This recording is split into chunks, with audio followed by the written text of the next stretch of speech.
नमस्कार, जय श्री राम। आप सबको ज्ञात है कि बहराइच इस समय बहुत चर्चा में है और बहराइच क्यों चर्चा में है?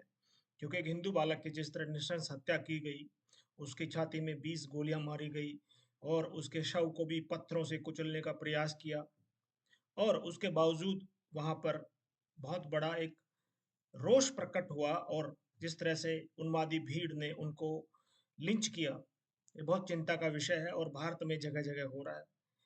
एक साथ 4-5 राज्यों में बंगाल, हैदराबाद, उत्तर प्रदेश जहाँ हमेशा शांति रहती थी, वहाँ पर इस तरह की घटनाएँ हुई। तो मैं इस वीडियो के माध्यम से नेशनल इन्वेस्टिगेशन एजेंसी को अपील करना चाहता हूँ कि एनआईए के माध्यम से इसकी जाँच होनी चाहिए और ये पता लगाने का प्रयास करना चाहिए कि क्या ये सारे दंगे एक साथ सुनियोजित थे? क्या ये दंगे स्टैंड अलोन तो नहीं थे? क्या ये दंगे जो वीटो पावर जिस एक समुदाय की खत्म हो रही है शांति दूतों की, उसका बदला लेने का प्रयास तो नहीं किया जा रहा है? क्योंकि जिस तरह से हरियाणा में हिंदुत्व की जीत हुई है और हिंदुत्व आगे बढ़ा है, उससे लगता है कि ये एक बौखलाहट है, खास तौर पर विपक्षी पार्टियों में और उनके गठजोड़ शांति दूतों के बीच में। बहराइच का इतिहास क्या है? बहराइच क्यों हमें जानना चाहिए और बहराइच से हिंदू स्वाभिमान कैसे जुड़ा हुआ है? आइए मैं आपको बताता हूँ। बहराइच में राजा सुहेल देव का इतिहास बहुत प्रसिद्ध है। एक पार्टी भी उनके इतिहास के ऊपर बनी हुई है, सुहेल देव पार्टी। राजभर उसके ओपी राजभर उसके अध्यक्ष हैं, परंतु कभी-कभी वो वोट राजनीति के लिए शत्रुओं से भी यानी ओवैसी से भी हाथ मिला लेते हैं। शत्रु में इसलिए कह रहा हूँ कि अगर सुहेल देव के नाम पे पार्टी है, तो विपक्ष यानी शांति दूत शत्रु ही माने जाएंगे। आइए मैं इसका पूरा वर्णन आपको बताता हूँ। सुहेलदेव श्रावस्ती के राजा के बड़े पुत्र थे और कहानियों और जो हमारे पास है कि उनके जो बड़े पुत्र थे सकदेव, सुहृदेज, सुहृदिल और सुहृध्वज और राय सुहृदेव, इस तरह से बहुत सारे नामों से उनको जाना जाता है, लेकिन उनका जो नाम फेमस है सुहेलदेव है। महमूद गजनवी आपको याद होगा जिसने सोमनाथ के मंदिर पर आक्रमण किया था। ये भी विवाद है कि उन्होंने किया था या नहीं किया था, किसने तोड़ा सोमनाथ के मंदिर को। आज उस विषय पर बात नहीं करेंगे। महमूद गजनवी के भतीजे सैयद सलार मसूद गाजी 16 साल की आयु में सिंध पार करके भारत पर आक्रमण करने के लिए आया।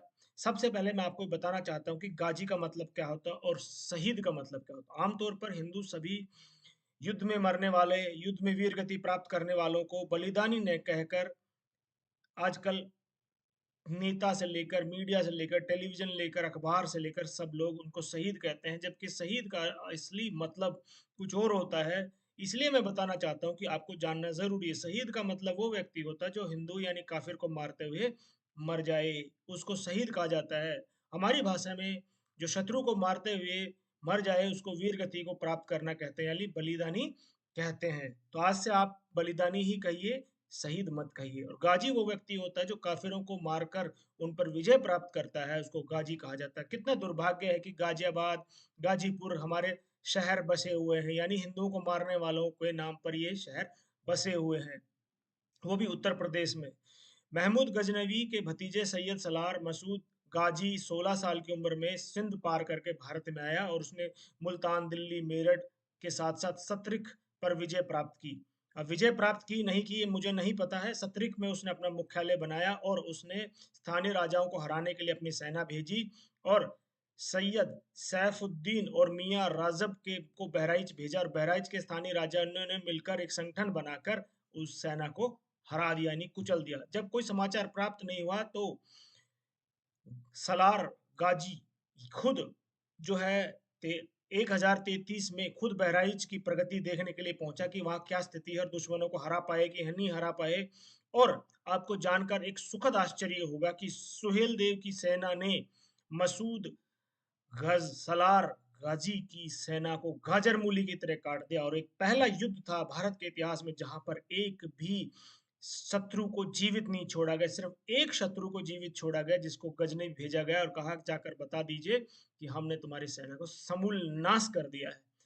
अब कितनी बड़ी जीत थी जिसके ऊपर कोई जिक्र नहीं करता, कोई चर्चा नहीं करता है, लेकिन मैं आपको बताना जरूरी समझता हूँ कि ये जीत भारत में हिंदुत्व की जीत थी।